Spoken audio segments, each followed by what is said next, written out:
No, I know that I can't make you stay, but where's your heart? But where's your heart? But where's your... And I know there's nothing I can say to change that part. Michael Gorman. How are you guys? I'm doing alright. Yeah. Very good. We missed you last time you came around here. I know. So welcome to Australia. Thank you very much. How have you found it so far, connecting with the fans and everything? It's been amazing. You know, we were here just like a day before the actual show. Yep. And we went to the venue and practiced, and there was kids waiting outside then. Really? Yeah, Wow. it was shocking. They had I think they were Australian flag like suitcases. Like no, not suitcases. What do you call it? Pillowcases and stuff. And so we knew they were Australian. That's how we did. Yeah. At least they're flag now. Yeah. So good. Yeah, but no, the show was amazing and the kids were great. It was really fun. But you had a day off yesterday, right? Yes. Yeah. Yes. So you I slept the entire day. Yeah, and James Reese, who plays keyboards with us, also does Virgin the Full Effect, had a show last night as Fluctuation. And I heard that was pretty like debaucherous. Is that a word? Debaucherous. I think it is. Debaucherous. It's my word. I just made that up now. That's cool.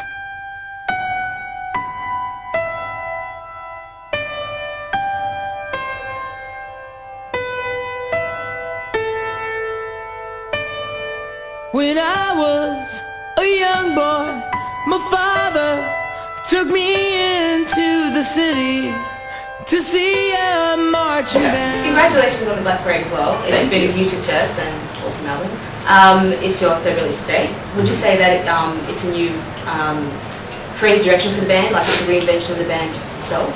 Yeah. When going into it, it was one of those things where, you know, we always just write songs that we want to hear. But when going into this record, it was more like, alright, let's try to get rid of everything that we've ever done before, you know, start over from scratch, take ideas from the past that we've kind of pushed the envelope with and really drive that into the sun. We were like, alright, so if anybody's going to hate this anyway, we might as well just go really fucked up. Sorry, can I say that? Yeah. Yeah, we were like, you know, screw everybody, because if they're going to hate it anyway, we might as well do something really fun. And I was surprised that people liked it. So a lot of people like it. Yeah, it was crazy. You know, we came out of the studio and we were like, wow, we did the craziest thing we've ever done. And I was shocked. I was really shocked. Really? I didn't expect anybody to like it. But if you like it yourself, you'd think, hey, we're doing pretty well, right? Yeah, well, no, yeah, that's the thing. I mean, like, if you like what you do and you know, you're creating music that makes you happy, and 10 years down the line you can look back and be like, yeah, that was still really good, and that's awesome. So the Black Parade is centered around the patient character. What other relevant things did you guys battle with when writing Black Parade? Well, of course, death is a huge theme that keeps getting, you know, run back and forth throughout the story, and so is fear and regret. You know, very human emotions that you go through, you know, by going through life and making decisions and living, and those were huge themes that keep coming back, and we try to embody them in actual characters. You know? And some of the videos you'll see them are throughout the layout of the record. You know, these are all, you know, very human characters, but it's actually just emotions. So you know, dealing with themes like life, death, and regret and love and all these things, we started to find out the characters in the story, and the main character, of course, is the patient, but sometimes the main character is the people that the patient is leaving behind. You paid homage to acts like Queen, you know, Pink Floyd, David Bowie on this album. So were they the main musical influences you had, or were they other broader kind of inspirational?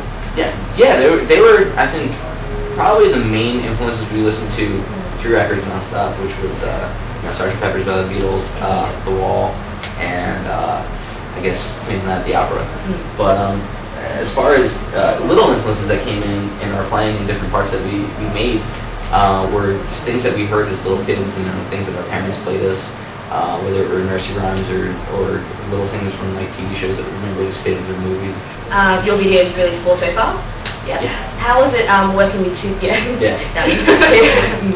How was it working with 2 different directors for the 2 sets of videos that you put out? It was great, you know.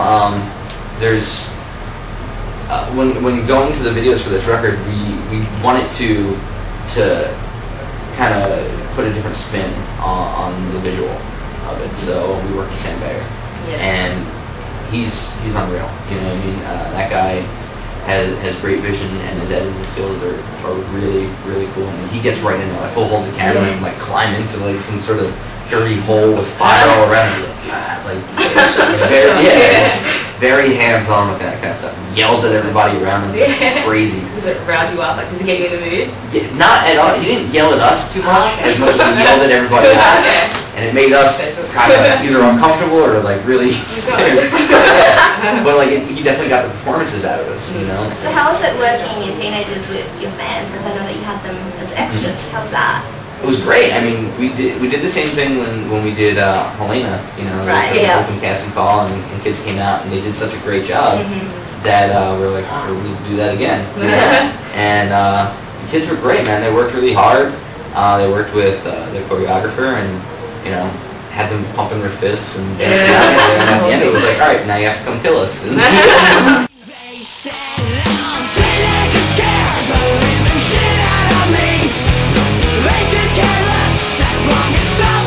actual Teenagers single, it's done really, really well, you know, shooting up the charts and everything. And I've heard it was voted the most important record on the song on the record. How do you think it's impacted on your fans?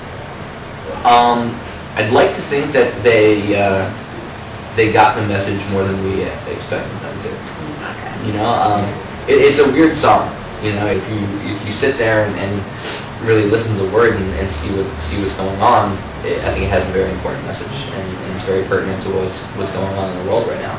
We really put our money on our fans, and we're like, all right, listen, we could do this song and people could just think it's a cheesy whatever, you know, pop song, but if, you know, are they really smart enough to listen to it and look beyond, you know, the face value of the song and really see what it's all about? And we said, you know, our fans are really they're young adults, but that's the thing, they're adults, you know, and they can look past the feeling of the song and really look into what we're saying. And you know, it's one of those things where I think kids are smart enough to know that violence isn't the answer, and you know, things that are happening these days, it doesn't mean that something is wrong.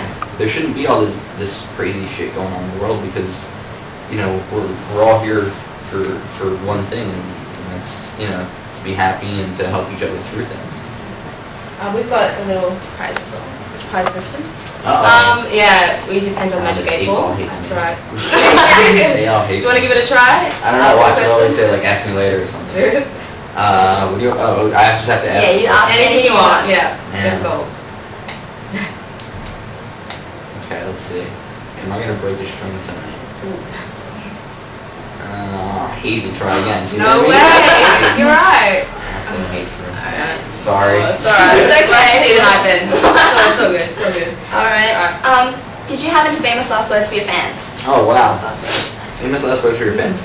Well, hopefully these aren't the last ones I'll ever say to you guys, but thank you so much, honestly. I mean, first and foremost for believing in us and helping us, and really, you know, just supporting us along the way. And the really cool thing about our fans is that they're huge fans of our band, meaning that they want us to progress and to change and to try different things and to keep us, you know, keep everybody on their toes.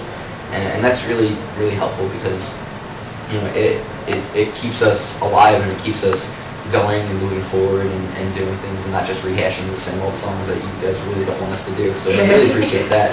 But also, I'd like to say thank you for being yourselves and you know, going out and doing amazing things. You know, whether it be starting communities on the websites, or you know, going out there and promoting things, or going out there and just standing up for what you believe in. And please continue to do that, because, you know, if it weren't for you guys, nobody else would care. So thank you very much. Thank you so much for that time. That was awesome. Yeah.